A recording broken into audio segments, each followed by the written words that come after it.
In today's video, I am going to be breaking down Brandin Podziemski, I hope I pronounced that name correctly, and how he plays basketball. Of course, he is an up-and-coming basketball player, and I think that he has a chance of making it to the NBA eventually. Let's get down and let's check him out. Okay, so the one thing that he does extremely well is he's able to handle pressure, double teams as we've seen there. He's able to dribble up that court. Here he does a behind the back dribble, stopping essentially on a dime and pulling up for that shot. How is he able to do this? How is he able to go straight up, straight down with almost perfect shooting form? So what's he doing here is, of course, he does that behind the back dribble. He really plants that left foot down.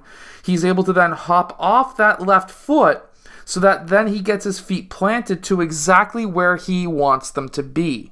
A lot of mistakes that players do is they will plant their feet, they'll be totally off, and then they'll take a random shot, and it's not going to go in, or it's going to become very inefficient.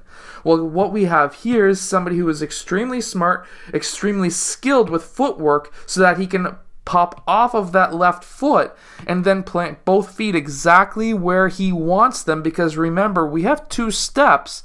By hopping off that left foot and landing on 2 feet at once, or here he goes left-right, he's able to still go for that shot without having that travel called. He has a nice straight release with a nice wrist flick right at the end.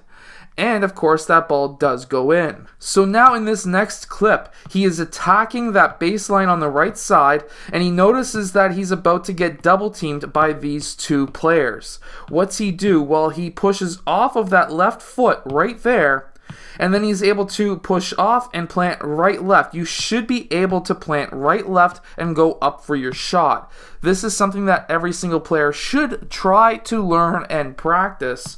Being able to go off that left foot, step back, right-left, or the exact same on the other side as well. But here he's able to get up for a shot, and it's a nice looking shot. He's able to step back, he's able to go straight up with his shot. Straight up, straight down is a very good way to shoot. That's going to allow you to be balanced, and that's what he does here. He's also an extremely good ball handler in the full court. Here he does a quick in and out dribble that absolutely breaks this guy, and then he's able to continue through with his left hand, 2 dribbles, 2 steps, and then he's able to get around that defender. See, after this cross, you really want to limit your dribbles, because now when you're attacking the basket, if you were to take even a 3rd dribble here, this guy over here could have been able to steal that ball away, or it would have slowed you down enough for this guy to get in front to stop your drive.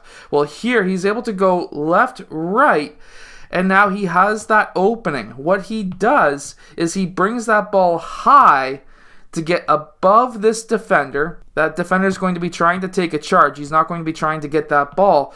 We have a player here who's trying to get that ball, but Brandin is a bit taller than that guy, and he's able to bring that ball back around for that easy layup, or should I say difficult layup, depending on if you've practiced this before or not. Also, when it comes to the fast break, if it's a 1-on-1 or a 2-on-1 and Brandin's the one back, he's able to play really good defense, and he's able to stop a lot of drives right at the rim. He's also very good in the full court, like I was mentioning, but here he makes that pass to a player who was wide open, who then drives towards the rim, and then it gets the pass back to Brandin for that layup. That is great teamwork. Brandin also has very good shooting form. As we can see here, it's got nice arc, nice backspin, but also check out this. This is what I really want you to focus on. He has the 90-90-90 like Michael Jordan. Now, I'm not saying he's going to be imitating Michael Jordan, but what I'm saying here is this is a very fast release. If you're looking to release the ball faster,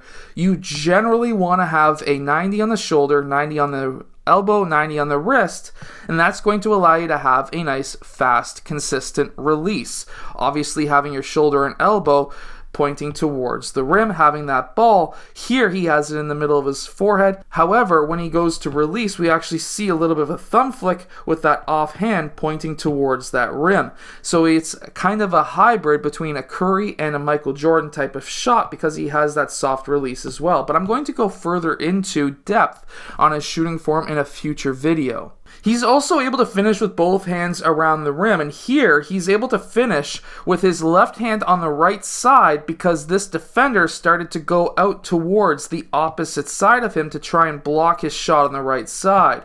So he was able to finish with his left hand, and this is something that everyone should be practicing as well. Now, in a game that I recently played myself, just a pickup game, a lot of opportunities for Euro steps for a few different players, and they never took them because I talked to them after and they said they've never practiced it, they don't know how to do a Euro step. So in a game, you would be normally trying to get around this player, and when that happens, this player may be able to draw a foul on you. That's totally fine, but he's going to be heavily contesting that shot if you were to go around on this side, or he could take that charge. Obviously, in pickup games, they're not going to take a charge. However, what we see here is a nice Euro step, keeping that ball high on that Euro step, planting that left foot on the opposite side of this player, and then stretching around to get your right foot around that player, getting that ball up high to get that player up into the air will allow you to finish on either side of the rim.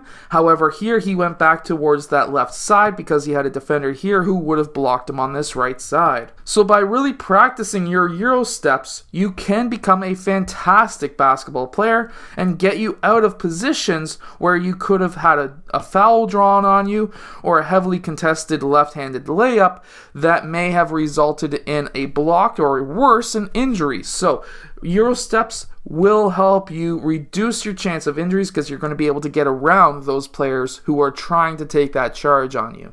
I hope that this video and first look help you become a better basketball player and understand Brandin's game a bit more. If it has, hit that like button and subscribe, and I will see you guys again in my next video.